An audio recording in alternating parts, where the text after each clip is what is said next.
मैंने एक वीडियो बनाई थी पंचायत सीरीज से रिलेटेड और उसमें मैंने बात की थी कि कैसे एक एस्पिरेंट की लाइफ अफेक्ट होती है जब उसके खिलाफ कोई एफआईआर हो जाती है।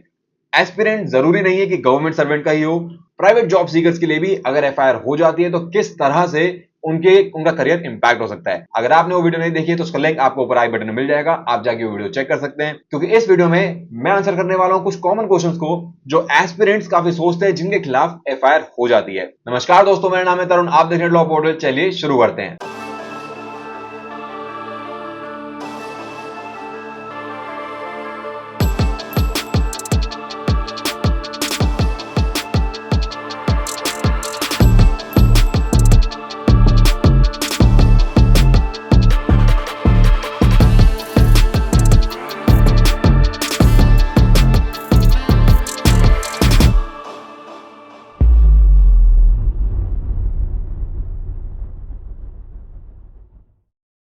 तो एक क्वेश्चन जो मैं बहुत बार सुनता हूं वो है, अगर किसी के ऊपर 323 की एफआईआर हो जाए तो क्या उसका आईएएस बनने का सपना वहीं खत्म हो जाता है?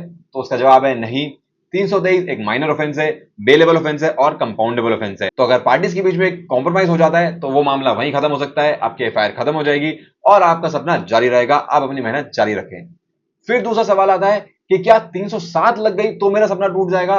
तो वहां पे जवाब थोड़ा कॉम्प्लिकेटेड है, क्योंकि 307 एक नॉन कंपाउंडेबल ऑफेंस होता है। अब नॉन कंपाउंडेबल केसेस में अगर पार्टी की सेटलमेंट हो भी जाती है तो भी एफआईआर खत्म नहीं होती है, क्योंकि ऐसे केसेस में एफआईआर सिर्फ हाई कोर्ट ही खत्म कर सकता है, ना ही कोई नॉर्मल मजिस्ट्रेट इसमें बीच में आएगा और ना ही पुलिस वाले कुछ कर पाएंगे। तो अगर आपकी सेटलमेंट हो जाती है और हाई कोर्ट क्वॉश कर देती है एफआईआर को, तो आपका सपना कहीं नहीं जाएगा, आप अपने पढ़ाई पे ध्यान दें, आप डेफिनेटली आगे आईएएस बन जाएंगे। फिर काफी लोग मुझसे पूछते हैं कि अगर 323 की एफआईआर हो गई मेरे ऊपर तो क्या मैं अरेस्ट हो जाऊंगा? तो समझिए, 323 जो ऑफेंस है वो एक माइनर ऑफेंस है। क्योंकि माइनर ऑफेंस है तो वो एक बेलेबल ऑफेंस है, और बेलेबल ऑफेंस में यूजुअली पुलिस अरेस्ट नहीं करती है।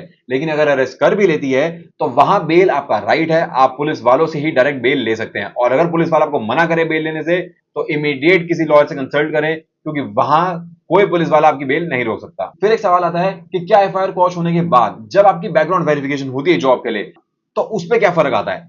अब आपकी एफआईआर सबसे पहले तो ये देखना पड़ेगा कि किस ऑफेंस में हुई थी। अगर कंपाउंडेबल में हुई थी और आपने सेटल कर लिया और एफआईआर खत्म हो गई तो यूजुअली बैकग्राउंड वेरिफिकेशन में उसका जिक्र नहीं आता है। लेकिन अगर आपके ऊपर एफआईआर हुई थी किसी नॉन कंपाउंडेबल ऑफेंस में और वो सेटलमेंट के बाद क्वॉश हुई है हाई कोर्ट से, तो वो डेफिनेटली आपके बैकग्राउंड चेक में आ सकता है। और अगर ये बैकग्राउंड चेक में आ गया तो वो आपके लिए एक प्रॉब्लम बन सकती है, क्योंकि आपके एम्प्लॉयर्स आपको शक की निगाह से ही देखेंगे।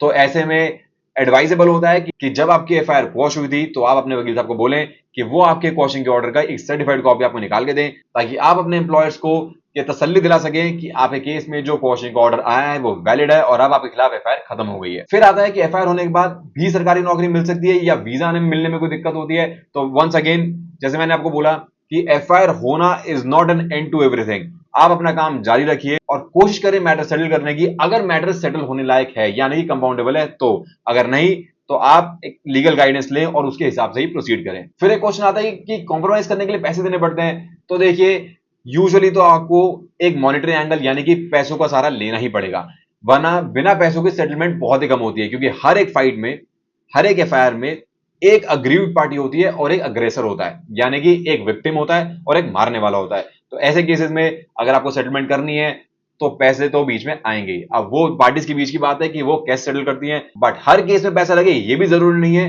क्योंकि कई बार एफआईआर दोस्तों यारों के बीच में भी हो जाती है।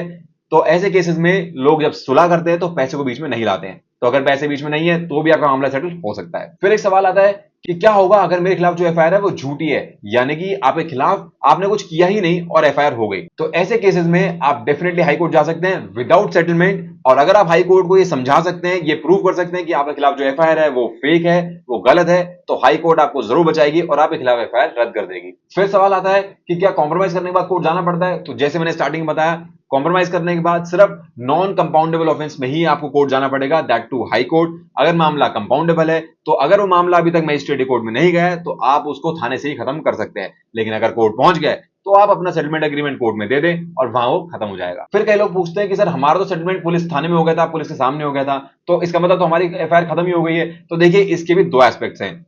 आपने पुलिस वालों के सामने कॉम्प्रोमाइज किया तो यूजुअली तो वहां पुलिस वाले उसको खत्म ही कर देते हैं, यानी कि अगर एफआईआर हुई होती है तो वो उसमें क्लोजर रिपोर्ट डाल देते हैं मजिस्ट्रेट के आगे और मजिस्ट्रेट उसे एक्सेप्ट कर लेता है। बट एज अ प्रैक्टिस क्या होता है कि जब पुलिस ऑफिसर ऐसे केसेस में एक क्लोजर रिपोर्ट डालता है तो कोर्ट्स आप लोगों को बुला सकते हैं, यानी कि इस केस में मैजिस्ट्रियल कोर्ट आपको बुलाएंगी, हाई कोर्ट नहीं। तो जो भी जिस थाने में एफआईआर हुई है वहां का जो मैजिस्ट्रियल कोर्ट होगा, वहां पे जब एक क्लोजर रिपोर्ट डलेगी, जब पुलिस वाले उनको बताएंगे कि जज साहब को कि इन दोनों पार्टीज ने कंप्लेंट दी थी, इनकी सुलह हो गई है, तो इसमें कुछ नहीं है अब डील करने के लिए, तो जज एक बार आपको बुला सकता है जानने के लिए कि क्या ये सेटलमेंट हुई है या नहीं हुई है, और अगर हुई है तो क्या आप लोगों ने अपनी मर्जी से की या किसी दबाव में आके। अगर सारी चीजें सही निकली तो कोर्ट वहीं पे उस एफआईआर को खत्म कर सकता है। तो एक बोनस टिप मैं आपको देता हूं, एक एफआईआर का हो जाना आपका करियर डिसाइड नहीं कर सकता। अगर टाइमली लीगल स्टेप्स लोगे तो आपका करियर सही ट्रैजेक्टरी पे चलेगा, लेकिन अगर आप थोड़ी सी भी देर करोगे तो पूरा करियर खतरे में आ सकता है। आई होप आपको ये वीडियो अच्छी लगी हो। If yes, don't forget to like the video. ऐसी और जानकारी के लिए मेरे चैनल को सब्सक्राइब कर लो। अगर आपका भी कोई सवाल है तो आप उसे कमेंट सेक्शन में डाल दो, I try to answer it ASAP, क्योंकि मेरा मानना है कानून को समझना हर आम आदमी का अधिकार है।